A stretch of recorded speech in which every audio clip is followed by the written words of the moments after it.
It's astounding. Okay, let me just turn on my computer and log into it. Okie dokie. So yeah, this Gene Tumor guy is really interesting. Like, he has a African-American mother but a white father. He was very into interracial marriages. Oh, that's interesting, especially for like that time period and stuff. Is this him? Yeah, right there. Okay, so here it is. Eugene Pinchback Tumor, later called Gene Tumor, was born in Washington, and his father left him and his mother, Nina Pinchback, at a young age, so he moved in with his grandparents and attended an all-black school, till his mother remarried and they moved to New York in 1906. His new father was a white man, and he changed to attending all-white schools, until his mother tragically died in 1909, upon which he moved back to Washington to live with his grandparents and attend an all-black school until the end of high school. Then he studied many fields and had many different jobs and attended many different colleges, claiming that his jobs and studies didn't give him what he wanted, so he quit, until he became interested in literary, and soon began writing his own books, like Cain, after he became interested in idealism. What's idealism? It's when you question reality and its ideas. Anyways, he became very focused on spiritual development and wrote many books about it. Then he joined the Quakers. What are the Quakers? Oh, it's simple. It's a society of friends that doesn't believe in war and all the extras in life and are for prohibition. Wow, okay. Yeah. So anyways, he became really spiritual, but sadly, before his death, he said that he never found his enlightenment of spirituality he was looking for. He fell sick in 1957 and lived the rest of his life in a home until death. Oh, that's pretty sad. Yeah. Hey, well, I found information on more cultural-based stuff from that era, too. Like, you know, around the Harlem Renaissance, the 1920s, like the music of that era, their fashion, their slang. Can you believe they had slang back then? Really? Oh my god, it's crazy. And the style of dance. So, it's quite interesting. Actually, do you want to see it? Yeah, sounds good. Okay. One musician from that era was Louis Armstrong. He was really, really like a big, huge musician back then. And I found one of his songs too. Cool. It's called What a Wonderful World. I don't know if you heard about it, but... The bright, blessed day, the dark, sacred night, and I think to myself, what a wonderful world. That's just like a little clip of it, but it's a really nice song. Wow, it sounds really good. I love it. So, lastly, I looked up the style of dance of that era. It looks crazy but fun, and like, I don't know, it's kind of like we just dance like to the Charlotte or to like the quick step. And I guess it's also called, like, that's why it was called like the Roaring 20s, because it had like big dance crazes back then. That's really cool. And like, here's a video I found.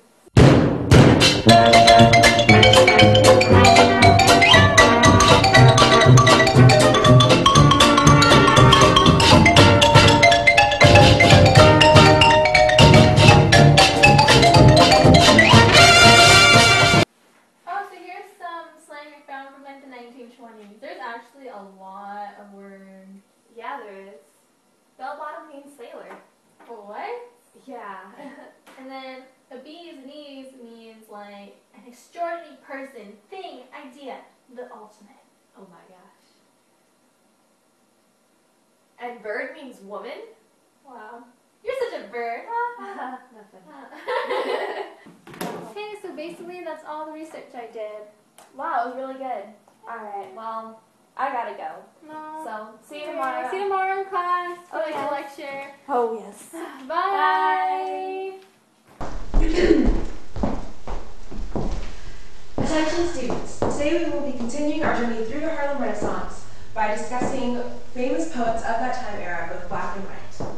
Today we will be discussing Gene Tumor, a man that showed great promise to becoming a great literary writer, a man who decided that he had no race but American, a man who truly showed his troubles of the past, which is exactly what the Harlem Renaissance was about. Which is exactly what the Harlem Renaissance was all about. I'll go with that.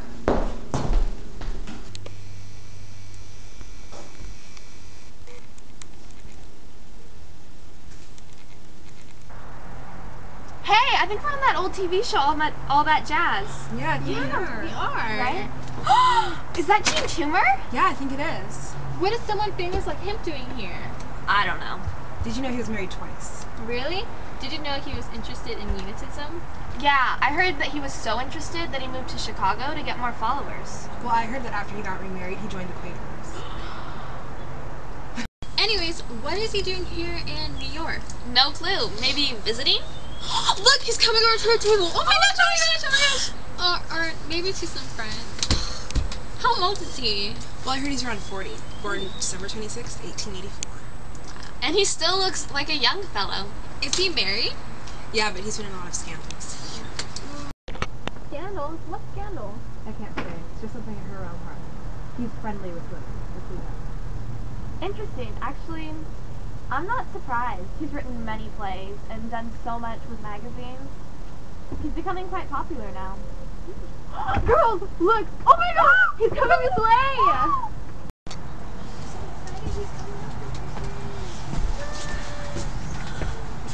Hello there, ladies.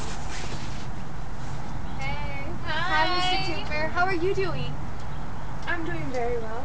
I noticed you three ladies constantly looking moving right away. Would you like an autograph? Yeah? Would you guys like to join me in the lounge? Yes, of course. I'd love to. Alright. Stephanie St. Clair, a young African-American woman with known number gambling businesses, is wanted due to illegal street-side gambling. One of her business partners is Bumpy. They run a black market numbers gambling business. She is unarmed, but is never alone and always has some sort of protection nearby. Please call us with any information or sightings of these people. Help keep us and you safe.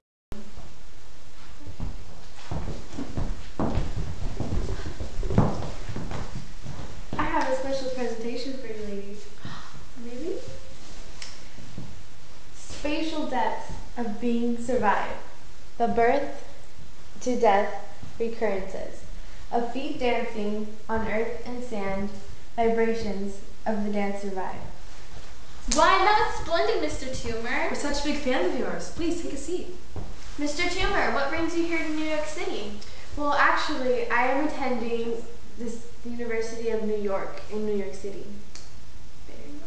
So, what are you pursuing to be? Actually, I am pursuing to be a playwright, but for now, I am an author. An author? That's a lovely career. I love to read. In fact, I just finished reading your recently published Cane. Wonderful. How did you like it? I spent. Cane? What is it about? I believe I haven't heard much about it. I believe it's about African Americans, and it's considered to be one of the greatest literary books in the Harlem Renaissance. I am very pleased and thrilled to know that you ladies have a good idea on what my book is about. Of course, Mr. Tumor, you're a great writer. Well, thank you. I appreciate your honesty. Tell us about your early life, Mr. Tumor. Well, I was born December 26, 1894. My father was Nathan Toomer, a planter, and my mother was Nina Pinchback, daughter of the governor of Louisiana during the Reconstruction and the first African-American governor. Dig some jazz? Music? Then you should come visit one of these wonderful establishments throughout the United States. These are some of the best known. These are the places to be if you want to be seen. The Con Club stretches from coast to coast. One location is in Culver City, California, and another in the city that has all the stars, in Harlem, New York City. Numerous people have appeared here, such as the stars that never fail to shine, Ethel Waters, the Nicholas Bros, and Duke Ellington. Other amazing musicians have appeared here, including Louis Armstrong, Nat King Cole, and Lady Day, Billie Holiday.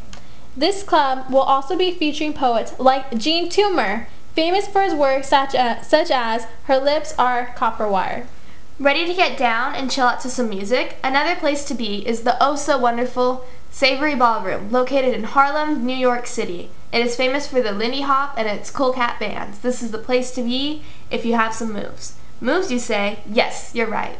Take time to Lindy Hop yourself into a frenzy, dancing to the smooth sounds of Billie Holiday and Lady Ella Fitzgerald. Lastly is the Raging Apollo Theater, located in New York City. Come check out some hot new musicians Dig the scene? Come visit sometime and let your spirit take over. No doubts about it. Thank you. It's been a pleasure meeting you. Yes, totally. Yeah. Okay. And Brittany scream, Brittany scream.